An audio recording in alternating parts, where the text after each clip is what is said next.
Aemon was amongst the most gentle, intelligent, articulate and caring of human beings. But it wasn't always so. His childhood was one of chaos, violence and neglect. When he was a young boy in Glasgow, his father died of the consequences of his alcoholism. The family returned to his mother's relatives in Ireland, and Aemon went into foster care.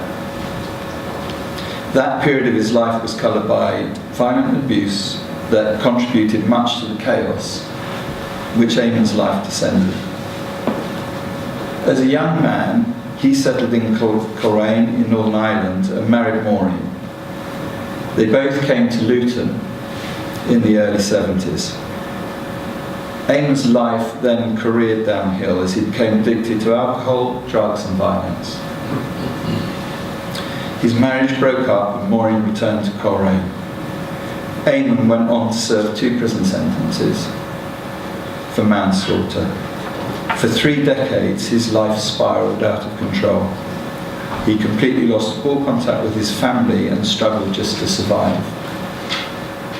Part of that survival was Noah. Aemon began, with Noah's support, to change his life in 2000 and finally conquered his addictions in 2004. Among the many things that he did subsequently was to represent his church in the Far East, and he played a pivotal role in establishing Noah's alcohol recovery group, thereby helping others by using his own experience. He became an ambassador for the charity, representing it, for example, when Noah won the National Day Centre of the Year Award in 2008, and when Noah was approached to address sixth formers at a local school. Aemon spoke to them of his life, which made a huge impact on them. Aemon was one of the first people, actually, when I joined Noah, who I photographed for an annual report, so there's a big memory there. He re-established his links with most of his family, but not with his wife Maureen. But he did start going back to Coleraine on holiday, and he's secretly hoping that he would bump into her. And then one day in the summer of 2009, sitting at a pavement table, on a beautiful sunny day, he did notice a woman pushing a wheelchair, in which was a man whom Aemon recognised as Maureen's disabled cousin, but he couldn't place the lady. He wondered, could it be? So plucking up all the courage he could muster, he approached the couple. He asked the lady if her name was Maureen. Yes, she said. Who are you? It was his wife whom he'd last seen 30 years before. She couldn't believe it, and they did stay in touch, talking constantly as they caught up with each other. It was like those years never happened, said Aemon, as if we'd never been apart. Maureen came to visit Aemon in Luton, wanting to see how and where he lived and to meet his friends. They renewed their marriage vows, and she insisted on him going back to Coleraine so that they could care for him in his failing health. Sadly, Aemon did pass away 4 years ago. He was and remains a witness to the inner dignity and essential value of every person, regardless of their circumstances, and a testimony to hope. No one is beyond recovery. And we're proud to inaugurate these awards in his memory. So Bishop Peter is going to introduce the awards to 2 people, although only one's able to be present today, who have used Noah's services over time from entirely different backgrounds.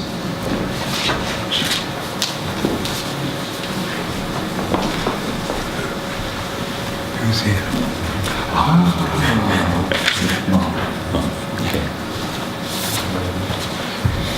Well, it's a great privilege to do this. So if I can read out the citations, first of all for Mark, who's here. Mark Foley is 51 and has been alcohol dependent for a number of years. He's been coming to Noah on and off since 1999. And he started a journey in January 2015. A journey which he himself so desperately wanted and equally needed. He has always wanted to get his life into some kind of perspective, but his demons put his demons to rest and establish a valued way of living. But more often than not has reverted to type because of being so afraid of launching into an unknown future. Mark has dipped in and out of professional services for most of his life, always having an excuse, as do most people suffering addiction, not to take that final all-encompassing step. However, in January 2015, following 8 months of working closely with his key worker and other staff at NOAA, Mark took that step and moved forward. But this was a partnership effort involving not only Mark and NOAA staff, but Luton Borough Council through their Public Health Department, and in particular Tim Archbold, who was leading on their Street Drinkers project.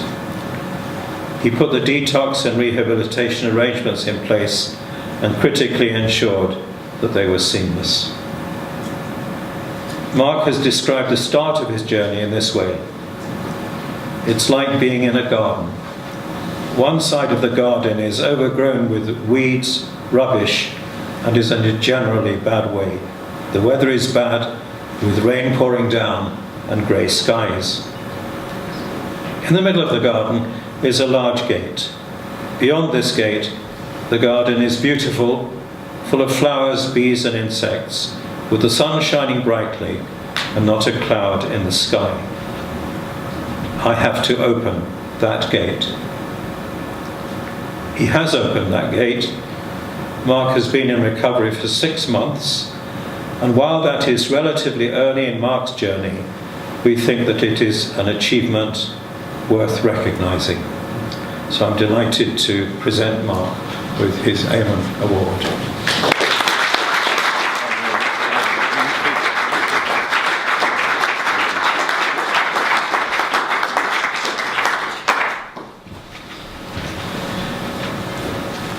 So the second citation is for Julian Luca, who can't be here. Julian is 20 and he's from Romania. And while still there, he was contacted by a friend with a job offer in Luton that was too tempting to turn down.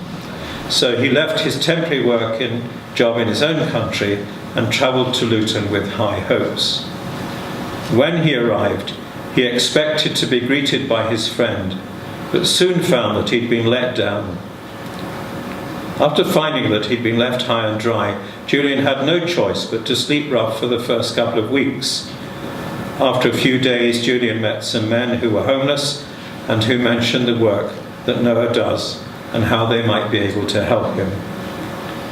At NOAA, he spoke to staff who gave him hope that there was something better and that things would improve. He began accessing the services at the day centre and soon offered to volunteer at the furniture store. Seeing the predicament he was in, a member of the team of the furniture store offered him a room rent-free until he was able to start paying his way. He attended the NOAA Academy to improve his English, but was also able to help the tutors by acting as translator for other Eastern Europeans on the course. He made new friends, learned new skills, and eventually got a part-time job with NOAA as a driver's mate on one of their vans. Through the job preparation classes, he was put in touch with prospective employers and eventually got a job with Amazon, and has now secured a job that he enjoys working in a bakery and is living independently. The partnership that made this possible was the Luton Borough Council's Luton Adult Learning Programme and with Job Centre Plus, who commissioned the classes at the Academy, and with those businesses which mentored Julian and provided work placement and employment opportunities. Julian puts much back in by volunteering at the NOAA Soup Kitchen and regularly coming back to help people at NOAA who want what he has, employment. We think that Julian's achievements are very much worth recognising. So congratulations to Julian.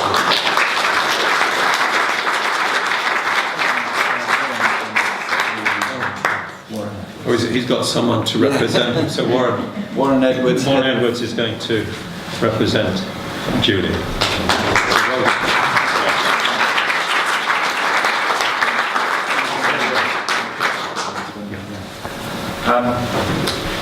Great, thank you for this and accepting this award on behalf of Julian, who I know is delighted, and I can say that he's even more delighted to have a job.